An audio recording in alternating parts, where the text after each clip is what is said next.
And starting over here at 6:30 this morning on a Friday morning, Doug Patterson joined us. Just met you the other day, Doug, when you came up here and said we come in peace. That's right. A lot of viewers may not know we had a conversation Wednesday, I guess, after the show, and realized that a lot of the ill will between us was a third party causing it, and it wasn't things that you or I or Don and you had talked about. It was somebody else getting in. Well, I think you're the one that first realized that. Well, I did. Because you're a regular viewer of the program, and Don is now since he can get it on a computer.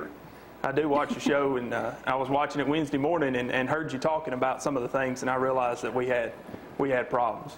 And the problems weren't our problems. They were somebody else's was causing them. So. And I like when we were talking to you, you said, Jamie, I watch your show every day. I know you. And when you and Gloria were up there and you were upset, I knew this was wrong. Right. And I knew Don, didn't intend for that to rise to that level. Yeah. But he kind of called us out, at least in the paper, saying that ain't, From what his views basically call it. Well, anyway, we won't get into that, discuss that again. But we are up here today to say that we are up here to clear my image. I don't know about that. We probably couldn't do all that today. But I have known Don Mansell back when I worked at 31 in the late 70s. He was a state trooper, and I was shooting video, I guess, at that place of Dick Van Valkenburg, because Dick was probably already on somewhere else. He was a legend in covering car accidents and stuff. But since that time, you've had an amazing life. You were a state trooper. I was. I did that for about 16 years. And I enjoyed it. It was a lot of fun. But what did you do that a lot of people remember you as before that? Well, I was in the Army and did that for 8 years. I was on active duty, and then I was in the National Guard and back and forth. So how long did you go to Vietnam? How many times did you go to Vietnam? I went to Vietnam one time, but it was 20 months. Oh, wow. It was right at the very end, and as I was a lieutenant when I went there, and you stayed until your replacement came, and they weren't sending any replacements, so I stayed there almost 2 full tours. And were you also a Green Beret? I was. I was a ranger. Was in a ranger company in Alaska. Parachuted on the North Pole one time with 50 other guys. Oh, cool. Stayed there about, cool. It's literally and it was. We stayed there about 4 days, and then they came pick us up, brought us out. All right, this morning when you got here, though, and I'd heard this story before and from someone else besides you, talking about you. You moved out to your current home. You were talking about how much you've invested in it. I think you kind of compared it to my house or what all I've been through too. But when you moved out to West Limestone, you built your house 20 years ago. That's right. You had 3 little girls. I did.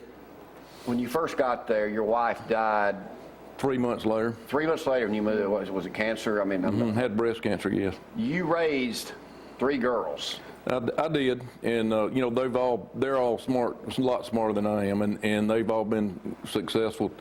2 of them are graduates at University of Alabama, and then my oldest daughter just got her master's degree from Mississippi State and is enrolling in a PhD program. And then the black sheep of the family, my middle daughter, went to the United States Naval Academy, and you paid for her going there as much as I did, and I really appreciate that.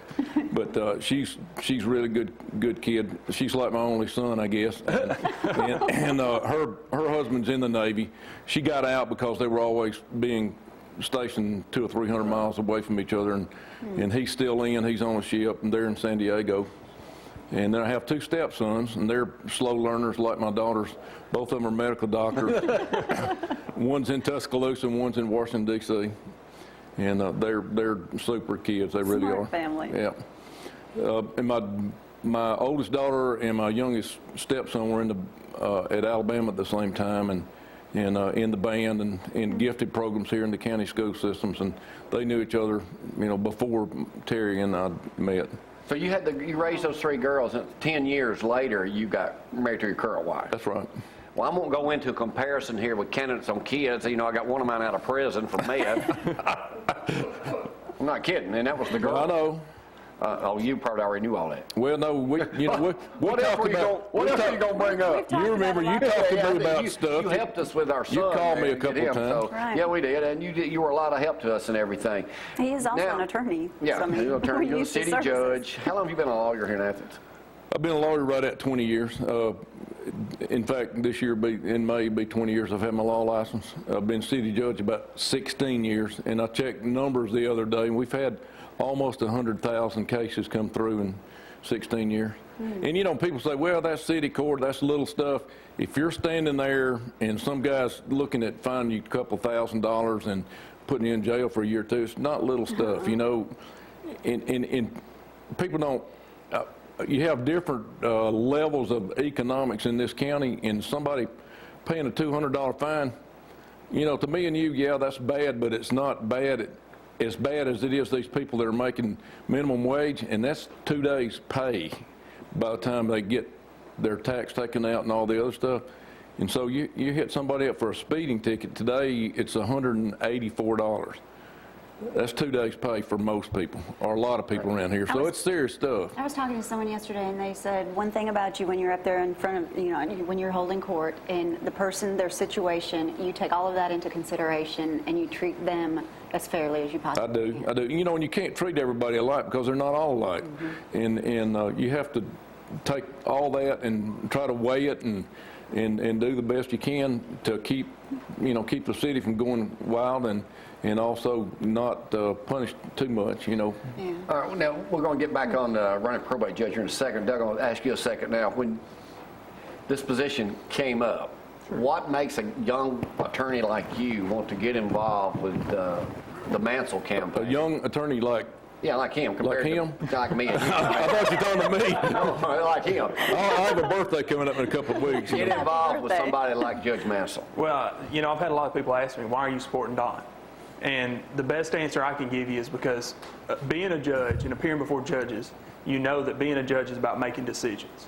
And it's about making unpopular decisions sometimes, under pressure, making the right decision.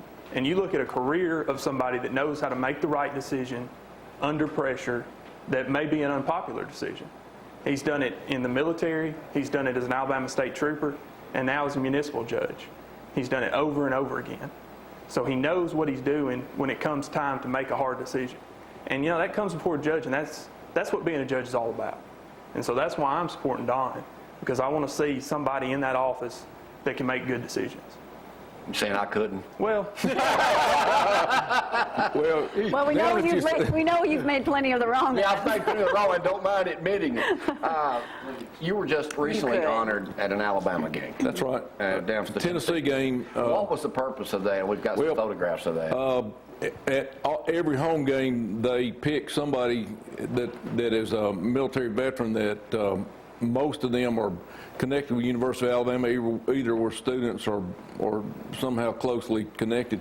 And somebody submitted my name and my military resume, and I got a call from Mal Moore, said, can you be down here at the Tennessee game? Of course, I was going anyway, but I met them, and they told me to dig out a military uniform, and I had to get a little tailoring done so I could wear the coat, move the buttons over, you know, so it didn't look so tight.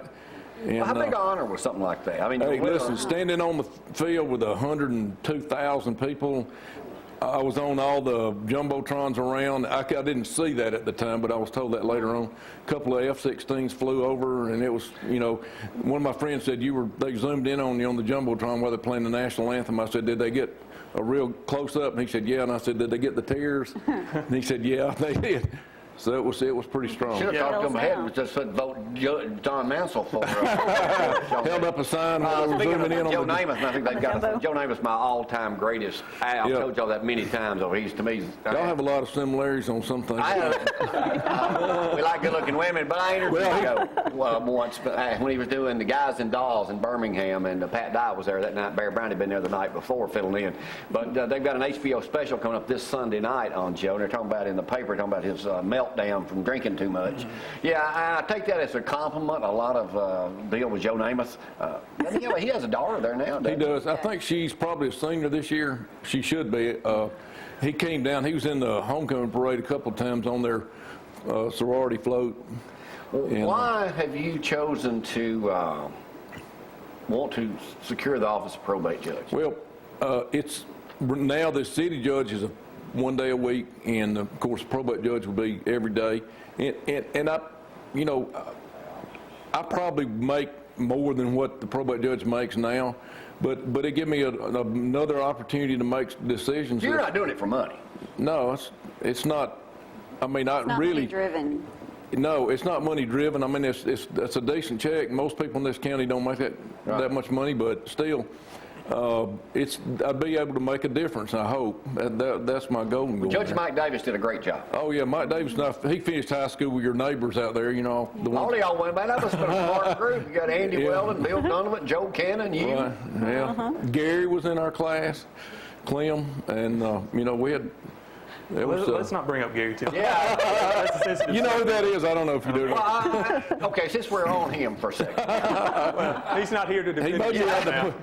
out in the parking Yeah, lot he though. may be, but I don't care. You know, him and Chad Wise, they're big-time trial lawyers. They're getting ready for trials, so they don't have time to hear this. well, I don't know who made the decision to jump on us, but I guess it had to be done. But like I said, 2 weeks ago in here, they said, "Hey, you need to join up." I said, "Oh no, it stands out."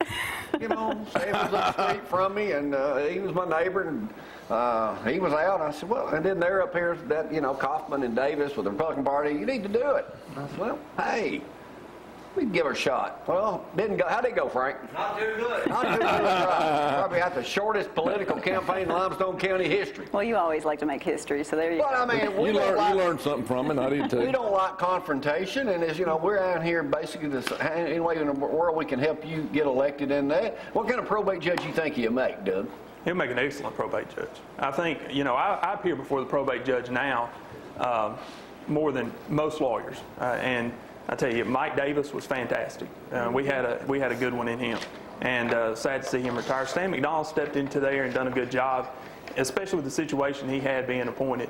But I think Don will make an excellent probate judge in that he has the good sense and the decision-making power to do what needs to be done in every situation, regardless of whether he knows the people or doesn't know them, or whatever their situation may be.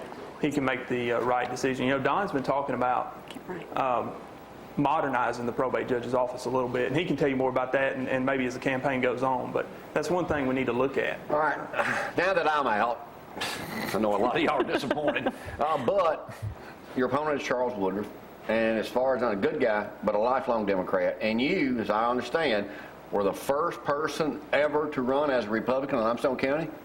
As far as I know, I'm sure maybe back in the 1870s there could have been some, but I don't. There was probably not a Republican Party at that time. You kinda stood out. Lincoln would have been a Republican, so You kind of stood out like a turd in a punch bowl. more or less. Everybody told me it wouldn't work, and I ran first. Jeannie Anderson, I ran against her as a Republican, then I ran against Jerry Batts, and I was always getting unlike some people, I always getting about 49%, getting beat by 400 or 500 votes, and it was like, it just like butting your head against the wall almost. You got more than 23%. I got more than 17.85. I got more than 844 But votes. if there had been if things across the country were like that now, you would have been swept in as a judge 2 or 3 terms ago as a circuit. Probably. You can't say these people in Limestone County, they're not straight party voters as such. They look at the individual and they know how to vote, split tickets, and so I'm not saying that everybody here would have voted, but the last election cycle we had a lot of straight party. Doug, what can we expect out of the Judge Don Mansell campaign as we go through March, since there won't be a runoff now, the March 13th? Because Unless you're there's a out. big write-in campaign. We ain't going that round yet. We'll wait Right till November. My manager over here will get with me on that. Nice. So, what can we expect out of you guys? Is it going to be don't mention your opponent, or is it going to be Cooper's out? Let's just dog him out more. Kick him while he's down. Yeah. And that's one thing, and Don can tell you, we've known Charles Woodruff for a long time, known his family, they're good people. What we're here to talk about is Don. And Don, I think, is the best candidate for the position. And we're going to get out and meet people. Don's going to go out and shake some hands, kiss some babies, and let people know what the message we're trying to send. Has this split, or will this split Athens, more than Limestone County, the attorneys that are in Athens? I mean, you got half for one, half for another. Is it going to be a love-hate relationship or what? I don't think so. I mean, we've found in the past that politics is politics. No kidding. Right. I found that the hard way. And the local bar is always very supportive. And once the dust has settled, it seems that everybody comes back together. We saw that with the local DA's race here. Right. That there were some attorneys supporting really? Christie. some supporting Brian, and it seems that it's kind of the dust has settled on that. And Well, I'm glad you told me that. You're the first one that's admitted that. I wouldn't have never believed it. but yeah, it has. And you know, that's one thing we have here that you don't see in a lot of communities is a bar that is real.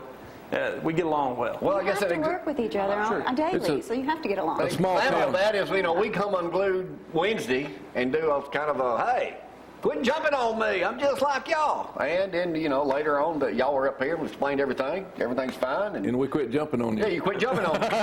And, you know, Don. But we retaliated, man. We have the power. So I want to say thank you for giving us the power of ZTV. Well, it has, this is here. You're here because people watch it and pay for advertisement. So it does what it's supposed to, or you wouldn't be sitting here. We were kind of disappointed because we were hoping to have the Cooper and Mansell show every morning. So Cooper and Company. Well, we can, Well, I guess you can start coming up in the morning and taking my place and do it. Yeah, I don't know about y'all. He won't be doing He that. won't listen to what I say, and he listens to what you say. Significant ratings drop. But it was, our rating was probably sky high. Now, again, I want to thank Adam at the News Courier. Way to go, keeping us up to date. But anyway, anything else y'all want to say before? And what he was talking about, one of the first big cases I got involved here, we were in there beating each other's brains out. And when it ended, everybody left, and it was on Friday afternoon. And the lawyer on the other side and the judge and I went to Huntsville and ate that night together because the match is over, and we're not there personally trying to beat each other up. We're trying to do the best we can for our side. So, not at one time did you ever just want to come up here and kick my butt? I can't say that. I don't want to lie about that. I don't know. I mean, he's a Well, Green let me Beret ask fan. you, did you at any time in the last week want to do that to me? Oh, Green Beret. Oh, yeah. I'm going to jump over. Oh, yeah. Don, I may not be the brightest bulb in the pack, but I ain't that thing stupid. I've got other ways. I've got the power of television. The whole time he was like, Don's a good guy, and he literally said that he said, Don's Yeah, he's a great guy. Every All right. he said, all this, But anyway, it was fun while my campaign lasted. But it's over. It's over. I still have plenty of yard signs this What was big that with you a- said? If you can forgive Don, what would happen? Oh, yeah. I said, man, if I can forgive Don Mansell the way they've protect me, I guess this forgiveness thing that John D's been teaching at church, next week I'll have Gary Dobbs and Tony Mason up here. Well, good luck. We look forward to working with you. Doug. That's Thanks for coming funny. up. And thanks for watching the press conference the other day. Thanks for being here for that. You're welcome. Thanks for being a good sport. All right. Matthew said, man, I didn't know so many people. I looked over and I was even there. All right. Anything else that we need to know? I think that's it. All right. Good luck. Don Thank you. Mansell. from I gotta go over to Probate Judge, Limestone WVNN County. now. All right. We got to take a break. Alan, Lisa Coleman, and we'll be right back. Y'all hang on. Next week.